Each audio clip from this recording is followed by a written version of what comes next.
ఒక గ్రామంలో తల్లి తండ్రి ఒక కుమారుడు నివసిస్తూ ఉంటారు.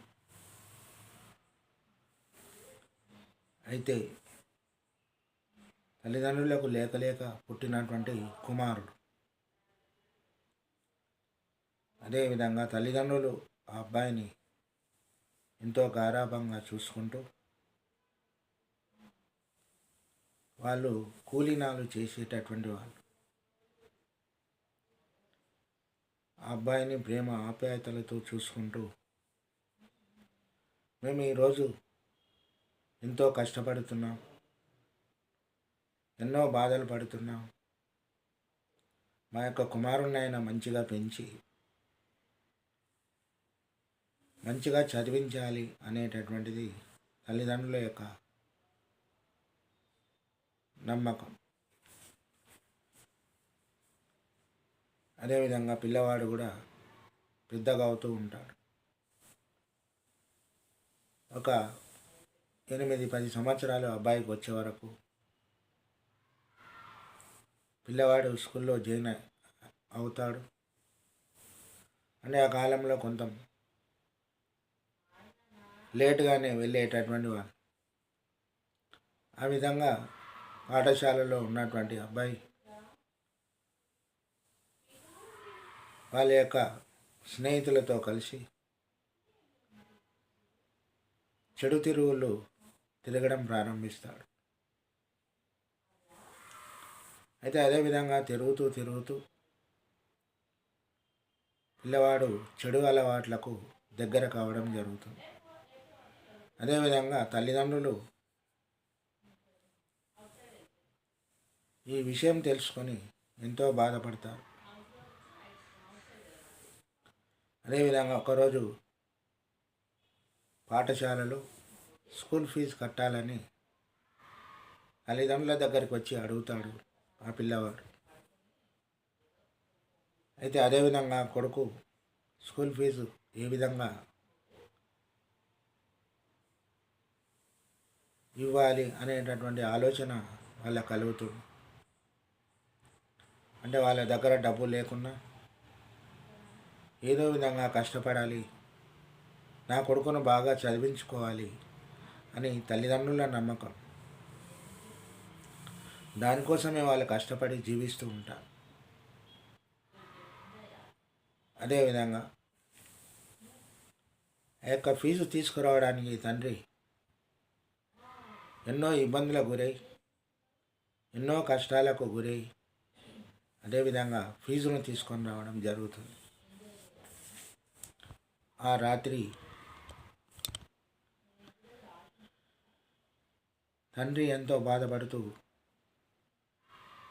ఆ పిల్లవాని తల్లితో అంటుంటాడు. తండ్రి, మనం ఎన్నో కష్టాలకు గురయ్యాం, మనం చిన్నప్పటి నుంచి కూడా ఏమి చదువుకోలేకపోయాం. అదేవిధంగా మన పిల్లవాడిని అయినా మంచిగా చదివించాలి, వాడిని భవిష్యత్తులో మంచి అభివృద్ధిలోకి తీసుకురావాలి, అందుకోసమే మనం ఎంత కష్టపడుతున్నామని తల్లిదండ్రులు ఎంతో బాధపడుతూ ఒకరికొకరు అనుకుంటూ ఉంటారు. అదేవిధంగా అప్పుడు ఆ కుమారుడు ఆ మాటలు సరిగ్గా వినకపోవడం వల్ల ఆ యొక్క డబ్బును తీసుకొని వెళ్ళి పాఠశాలలో కట్టకుండా స్నేహితులతో కలిసి జల్సా చేసి అదేవిధంగా ఆ యొక్క డబ్బులను ఖర్చు పెట్టడం జరుగుతుంది.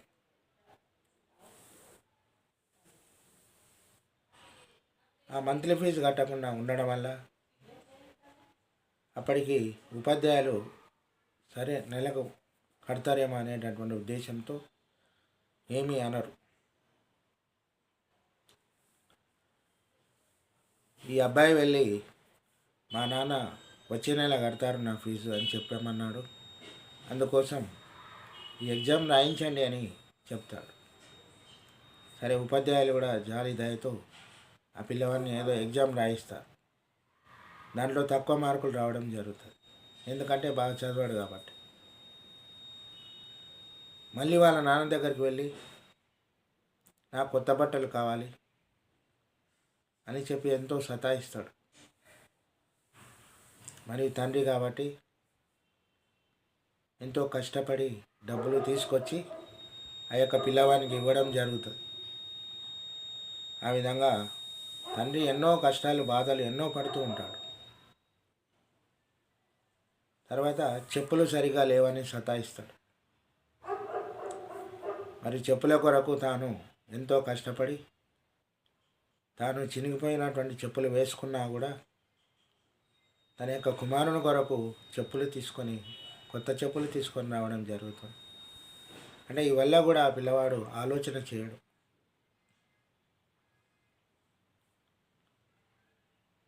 మరియు పాఠశాలలో మంచిగా చదివిస్తుంటాడు తల్లిదండ్రులు.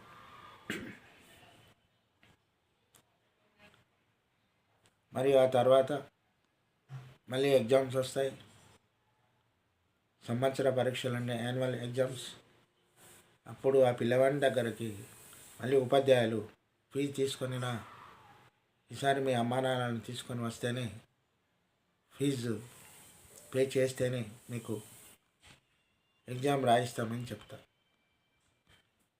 అప్పుడు వాళ్ళ అమ్మా నాన్నలకు చెప్తారు. మరియు పాఠశాలలకు తల్లిదండ్రులు వెళ్తారు. అయితే పోయిన వంతు ఫీజు పే చేశాము కదా అంటే మీ అబ్బాయి పే చేయలేదు, ఈ నెల పే చేయమని చెప్తానని అన్నాడు అని ఆ యొక్క ఉపాధ్యాయులు మంచిగా చెప్తారు. అంటే ఇక్కడ అబ్బాయి తల్లిదండ్రులను మోసం చేస్తున్నాడు, అక్కడ పాఠశాలలో ఉండేటటువంటి ఉపాధ్యాయులను మోసం చేస్తున్నాడు. చివరికి ఏమీ చదవడం లేదు. ఆ విధంగా ఉండడం వల్ల ఉపాధ్యాయులు ఒకసారి తిడతారు. అదేవిధంగా తండ్రికి ఒకరోజు బాగా జ్వరం వస్తుంది. జ్వరం వచ్చి మన పిల్లవాని కొరకు మనం ఇంత కష్టపడుతున్నాం, వాడేమో మారడం లేదు, మనం ఏం చేద్దామని ఒకరోజు ఇద్దరు పట్టుకొని ఏడ్చుకుంటారు. ఆ టైంలో ఆ యొక్క పిల్లవాడు ఆ మాటలు విని మనసు అనేటటువంటిది చలించిపోతుంది. అంటే నా తల్లిదండ్రులు ఇన్ని రోజులు నా కొరకు ఎంతో కష్టపడ్డారు, కానీ నేను నా తల్లిదండ్రుల యొక్క కష్టాన్ని చూడలేకపోయాను. మంచి స్నేహితులు లేక చెడు స్నేహాలతో తిరిగి ఈ విధంగా నేను చెడిపోయాను. ఈ విధంగా చెడిపోవడం వల్ల నేను ఈ విధంగా తయారయ్యాను. ఇప్పటి నుంచన్నా నేను మంచిగా ఉండాలి, నా యొక్క తల్లిదండ్రుల కష్టానికి తగిన ఫలితంగా నేను మంచిగా పాస్ కావాలి అని తన యొక్క మనసులో అనుకుంటాడు. అప్పుడు ఆ యొక్క పిల్లవాడి మనసు మారిపోతుంది. మంచిగా చదువుకొని ఆ సంవత్సరం ఆ పిల్లవాడు ఫస్ట్ క్లాస్లో పాస్ కావడం జరుగుతుంది. అంటే తల్లిదండ్రులకు ఒక గిఫ్ట్ ఇస్తాడు. ప్రథమ శ్రేణిలో పాస్ అయి ఆ యొక్క ఉపాధ్యాయులు అతని గిఫ్ట్ ఇస్తే తన యొక్క తల్లిదండ్రుల వద్దకు వెళ్ళి తల్లిదండ్రుల యొక్క ఆశీస్సులు తీసుకొని, అమ్మా నాన్న మీరు ఇన్ని రోజులు నన్ను మంచిగా చదివించారు, కానీ నాకు తెలియక చెడు స్నేహితులతో తిరిగి నేను బాగా చదువుకోలేకపోయాను. ఇప్పుడు నాకు బుద్ధి వచ్చింది. అమ్మా నాన్న మీరే నా తల్లిదండ్రులు, మీరే నా గురువులు, మీరే నా దైవం. ఇప్పటి నుంచి ఎలాంటి చెడు తిరుగులు తిరగకుండా నా యొక్క జీవితంలో మంచిగా చదువుకొని ఇన్ని రోజులు మీరు నన్ను పోషించారు, ఇప్పటి నుంచి నేను మిమ్మల్ని పోషిస్తాను అని చెప్పి గొప్పగా చదువుకొని ఒక మంచి ఉద్యోగిగా తయారై తన యొక్క తల్లిదండ్రులను మంచిగా చూసుకోవడం జరుగుతుంది. అంటే ఈనాటి కాలంలో ఉండేటటువంటి పిల్లలు ఎలాంటి చెడు తిరగకుండా మంచిగా చదువుకొని తల్లిదండ్రుల యొక్క ఆశయాలను, వాళ్ళ యొక్క నమ్మకాన్ని ఎప్పుడు కూడా వమ్ము చేయరాదు. తల్లిదండ్రులు మీ కొరకు ఎంతో కష్టపడతారు.